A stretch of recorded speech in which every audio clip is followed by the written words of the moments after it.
Hello everyone and welcome to a quick Google Docs tutorial. In today's video I want to show you how to flip an image in Google Docs. This is actually quite simple. To do this, we first open Google Docs, and I have already added an image here. The problem is that I can't rotate normal images in Google Docs like this. If I click on the image, I get a function for image options and here also a tab for rotation, but here's only a function for rotating images and not for flipping them. The trick is that we have to insert the image differently in Google Docs. So I will remove this image again and we will start from the beginning. The correct way to flip an image is with Insert, Drawing and New.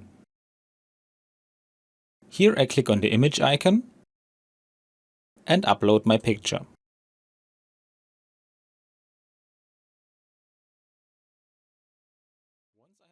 Once I have selected the image here, I right-click on it, go to the Rotate option, and find the option for flipping it horizontally and vertically. In this case, I flip the image vertically, and when I'm satisfied with the result, I click on Save and Close. And we can see that it worked very well. And that's all you need to know. I hope you enjoyed the video, and I will see you again in the next tutorial. Until then, your tutorial guy.